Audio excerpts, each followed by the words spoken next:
How's it going, everybody? This is Dustin with Team Conti Sim Performance with the track tutorial for IRP. This will be week 6 of the 25 season 3. Big thanks to Michael Chrobok for this replay and 30 lap run. We'll get right into it. Check the sound there. Maybe drop the audio a little bit.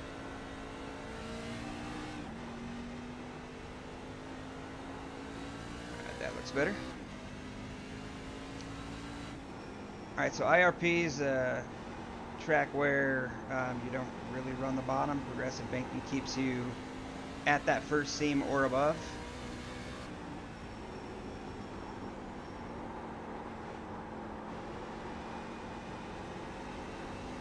As you see, the truck starts off a little skatey on cold tires as you're building those air pressures. Typical short track air pressures, which tend to be a little on the low side.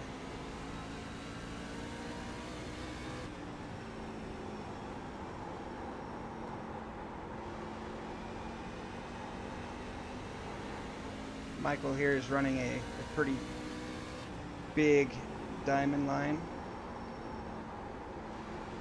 Dash line to dash line, basically. You can cross up that exit like he just did there and straighten your exit a little bit once that rotation kicks in the center.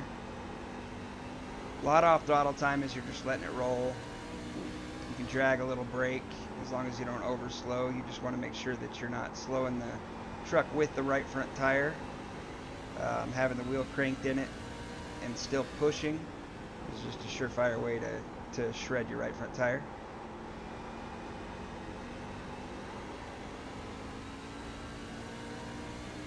Watching his pedal traces. Solid brake drag all the way to center and rolling back into the throttle. Michael did mention to me that he's still on his old G27 pedals and he really struggles to pick up any less than 50%. But if you've got pedals that allow you to, it's probably better to pick up in the 30% range. And then you can carry a more steady increase of throttle to wide open.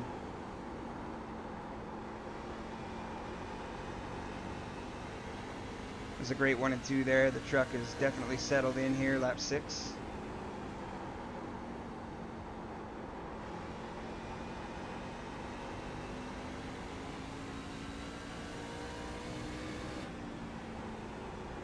We tried to build a good balance of center rotation and drive off, which is always the challenge week in, week out, especially at short tracks. I think we've got a pretty solid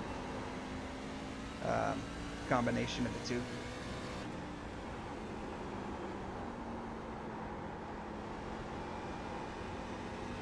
As he's running these laps, I'm going to pull up his lap sheet here so that you can kind of see what the fall off was looking like. About a half a second through 30 laps. You can fire off faster than a 21.7, which was his fastest. But bringing those tires up to temp and pressure, or conditioning those tires early, is a good method of maintaining long run speed.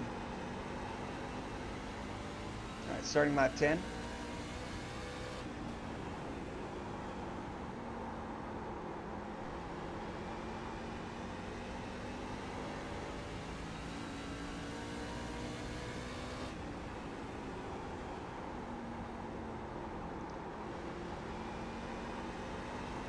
I'm going to bookmark this lap. We'll come back and analyze something about it that I noticed at the end of the video.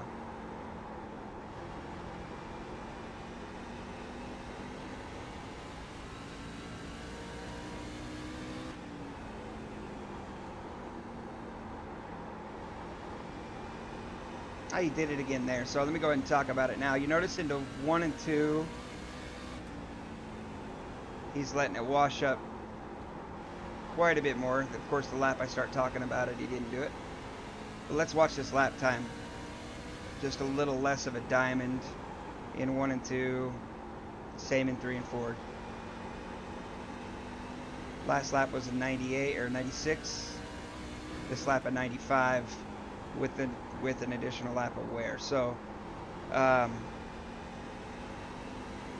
not saying that the big diamond is a bad thing. It's going to give you opportunity to get a better run off the corner, carry a little more speed.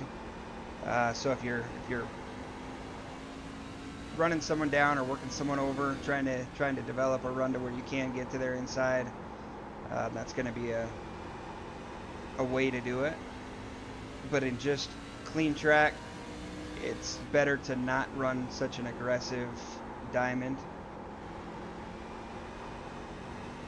Another thing you can do here to help your entry to center is actually clipping that tar seam below the dotted line.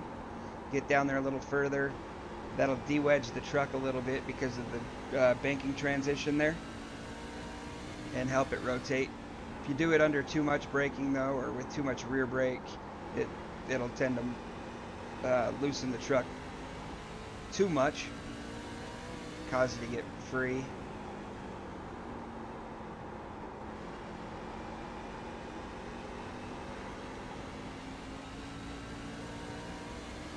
Overall, a very smooth run through 15.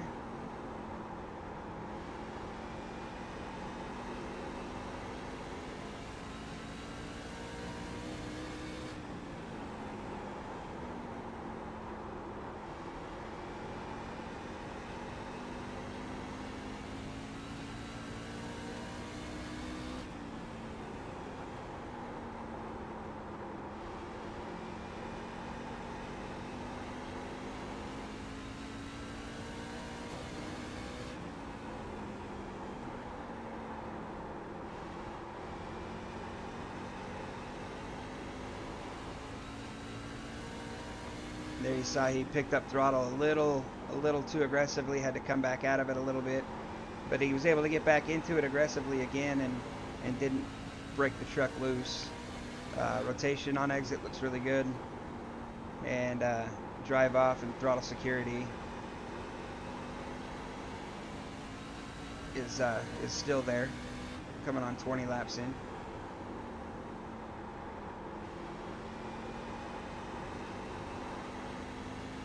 You can just see the truck rotate there. It's really important not to be too throttle happy when the truck is doing that. It's right on the edge of sliding the rears.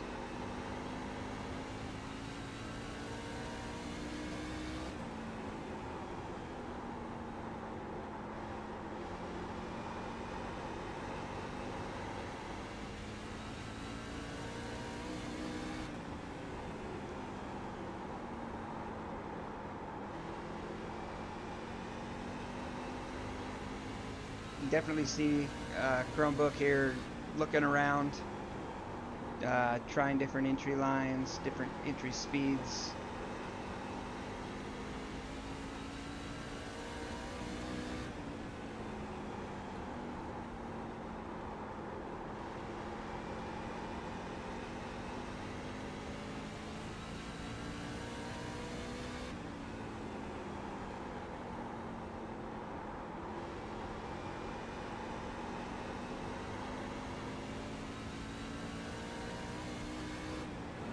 So at this point of the run, 22 laps in, we're at that half-second mark.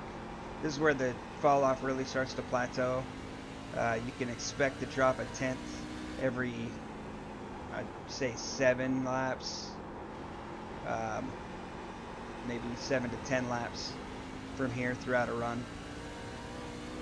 Eventually, I believe you'll get to a point where you do just stop falling off.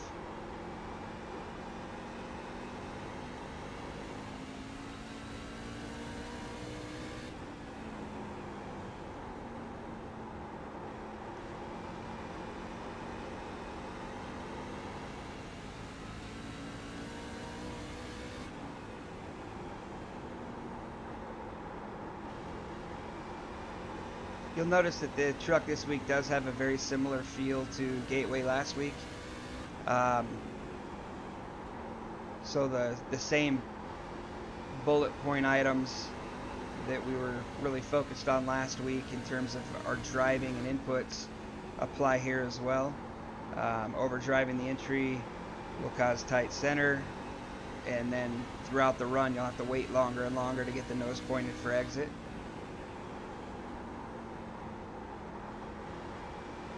Passes aren't necessarily made here by carrying more entry speed. They're made by exiting faster than the guy in front of you to where you can get alongside. So really focus on optimizing your exit speed. It's far more important than bonsaiing into the corners and hoping she sticks. You'll generate much longer attrition or long run speed by doing it that way.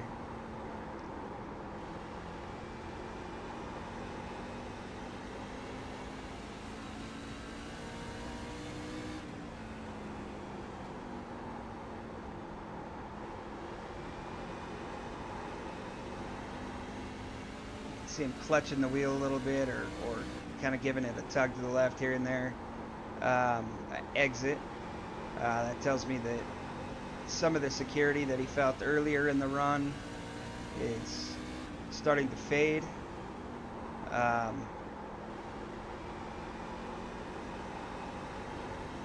And it may have been just that he was holding a tighter center. But he's definitely aware and ready for any snap loose. I haven't seen any real threat of it yet, which is encouraging. Entry to center still looks, this lap 30, entry to center looks about the same in terms of balance. Center to exit looks like it might be freeing up just a little bit. Just be mindful of that and take care of it with your throttle. Let's go back to that lap 10. Notice into one, we wash way high. Big diamond. So that's one way. And you can really generate a run on the guy in front of you doing that. And then in 3 and 4, we held it down just above the second tar seam. Still crossing up to the tar seam exit. Or the bottom tar seam at exit. So that'd be just your traditional clean air line as he ran. 3 and 4, 1 and 2. That's one of the ways you can generate a run. Another one would just be to hang to their left rear and beat them on exit that way. Just getting to their inside. Other items to mention. Tire wear here on 30 laps was 90/89. With about a 15-degree hotter right front than right rear. If we bring that temperature to balance, it'll just over rotate. And it actually, as you're sliding the rear in the truck now, you scrub more speed than you do when you're sliding the front. The highest temp I think was in the 260 range or 240 range. I don't remember. Maybe that's what it was. It was 260, 240. And that's nowhere near that 280, 300 threshold where you really start to lose grip in the tire. So I'm happy with that. But this is on 1.0. If you would like to try the looser option and try and bring those temperatures a little closer together, if that's something that is of high importance to you, then you can go ahead and try that looser setup. If you find that this thing starts getting a little too free on exit, and everything you've tried, I mean, first off, I'd try, rewatching the video, watching those inputs, watching the entry to center speed. Usually what causes that is overslowing entry and then over throttling exit to try and make up for it, especially when you're watching somebody in front of you maybe walk away a car length a lap or more. It gets easier to overdrive your entry, overslow your center, and then overdrive your exit to try and make up for what you lost at center because you overdrove the entry. Other than that, that's all I've got. Track position will be very important. This is a very difficult place to pass. Yeah, that's about it. That's about all I've got. We appreciate you guys choosing us at Conti Sim Performance. And again, as always, if you have any questions, feel free to reach out during the week. We wish you luck.